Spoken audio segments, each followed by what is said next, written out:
Prepare na naman ako ng pagkain ng aking mga doggy ngayon. Samahan nyo ako para malay nyo magkaroon din kayo ng idea kung anong ibibigay nyo sa inyong mga alaga. Kasi di ba yung ating mga alaga ay nagsasawa sa kanilang mga kinakain. Sabay-sabay tayong mag-prepare ng ipapakain natin sa ating mga aso. Araw-araw kasi iba-ibang ibinibigay ko sa aking mga aso. Kaya hindi sila nagsasawa. Andito yung aking mga aso. Ayan, si Anshi. Ito naman si Molly. Magre-ready na akong gumawa ng ano. Si Tokyo naman, doon sa taas. Ayan, si Tokyo. At ito yung pagkain ihanda ko sa kanila ngayon.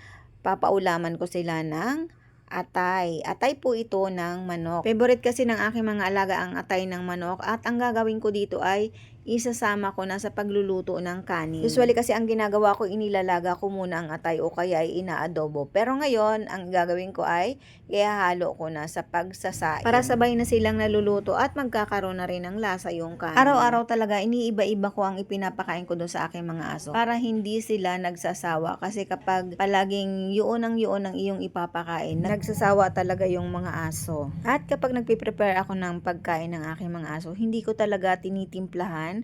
Kapag nagluluto ako halimbawa ng atay, nilalagaan ko sila ng atay, hindi ko nilalagyan ng mga panimpla katulad ng asin.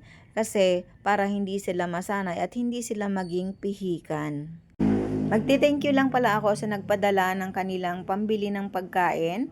May nagpadala sa kanila ng 1,000 galing kay Miss Ann ng Taiwan. Pinadalhan si Anshi ng 1,000 para pambili ng dog food. Thank you Miss Ann. Makakaasa ka na ang iyong ipinadala ay ibibili ko ng pagkain ni Anshi. Thank you! At bumawas lang tayo ng nilagay natin sa ating sinaing. At nag-aabang na talaga itong si Molly ng aking piniprepare na pagkain nila. At saka itong si Anshi. Sila nga pala ay mag-ina. Mga abangers ng aking mga niluluto ngayon.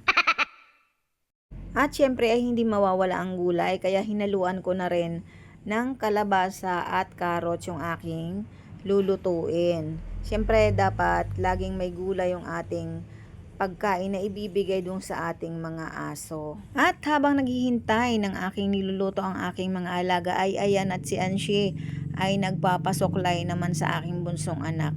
Dahil kapag naglalagas ang balahibo ng ating mga aso ay dapat nang suklayin para hindi magkaroon ng buhol-buhol. Nagkakalat din ang mga balahibo kapag naglalagas. Kaya kailangang unahan na natin. Lalo kung meron tayong bata, kailangan hindi naman nangangalat yung mga balahibo ng ating mga aso. Ayan at luto na ang aking kanin na nilagyan ko ng atay at gulay na kalabasa at carrots. So, kukunin ko yung mga atay at hihiwain ko ng maliliit para hindi mahirapan yung aking mga shih tzu kasi maliliit sila. Para hindi rin sila mahirapan magnguya ng pagkain at hindi mahirapan yung kanilang panunaw. So, sinisigurado ko talaga na yung ibibigay ko sa kanilang pagkain ay maliliit yung hiwa o kaya ay napalambot na kapag merong dog food. Kasi yung dog food, 'di ba, matigas, kaya ibinababad ko bago ko ibigay sa kanila. Mabuti kung dun sa malalaking breed katulad ni Tokyo, si Tokyo kasi ay isang husky, okay lang sa kanya yung malalaking pagkain. Actually nga minsan binibigyan namin sila ng in-steam na paa ng baboy at okay lang yun. Pampatibay din yun ng pagkagat nila. Napapractice yung kanilang ngipin kung gaano katibay sa pagkakagat ng buto. Basta wag nyo lang bibigyan ng buto ng manok yung ating mga aso kasi ang buto ng manok ay may maliliit na parts parang tinik-tinik. So, hindi ko binibigyan ng buto ng manok lalo yung pwede yung buto ng manok na malambot. Pero yung matigas, hindi ko binibigyan. Kaya sinisigurado ko talaga yung ibinibigay ko sa kanilang pagkain. At kinakamay ko talaga ang paghahanda ng pagkain nila para nakakapa ako kung merong matigas ba na hindi dapat nilang kainin. Katulad halimbawa ng buto, hindi ko sila binibigyan ng buto kasi baka nga mabilaukan at maging dulot pa ng kapahamakan sa kanila. Napakahirap kapag nagkaroon ng sakit ang ating mga aso, lalo tayong malalakihan ng gastos at saka nakakaawa kasi hindi mo yan makakausap. Hindi mo matatanong kung alin ang masakit. Kaya kailangan ingatan natin yung ating mga aso na hindi magkaroon ng sakit. Kasi hindi nga natin matatanong katulad ng sa tao na kapag nakita natin na matamlay ay pwede nating tanungin kung ano ba yung masakit sa kanila. So, kailangan ingat din tayo sa pagbibigay ng pagkain sa ating mga aso. Okay, at nilagyan ko ng tubig para yung kanin ay hindi naman ganoon kabuo-buo. Kasi dudurugin ko yung kanin kaya kailangan lagyan natin ng malinis na tubig para madurog natin ng maayos yung kanin. Isinishare ko pala itong mga ginagawa kong pagpapakain sa aking mga aso kasi meron talagang mga far parent na namomroblema sa mga ipapakain nila sa kanilang mga aso.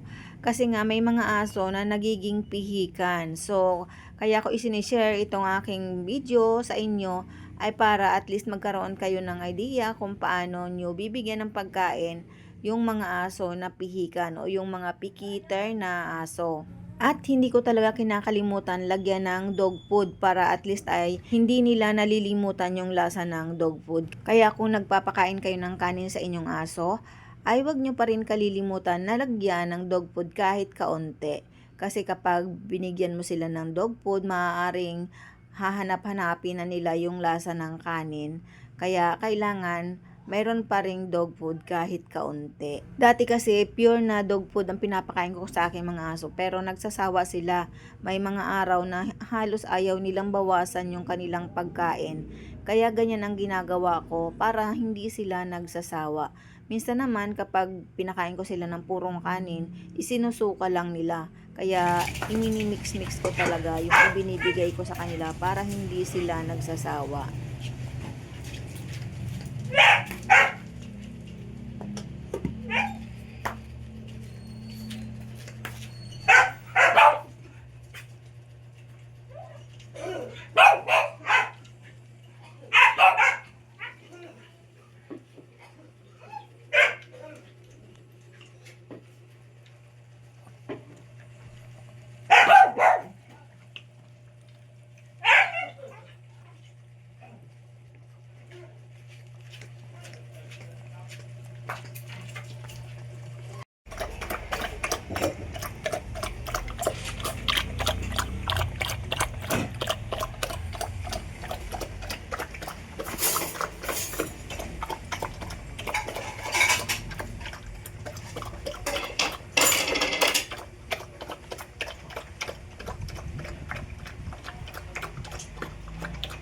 Yun lang mga ka-far parents, sana ay may nakuha kayong idea or tips for today's video. At kung nagustuhan nyo ang video ko for today ay please like and share naman. At kung hindi pa kayo nakasubscribe sa aking channel ay subscribe na kayo sa aking channel kung gusto nyo ng mga ganitong klaseng video.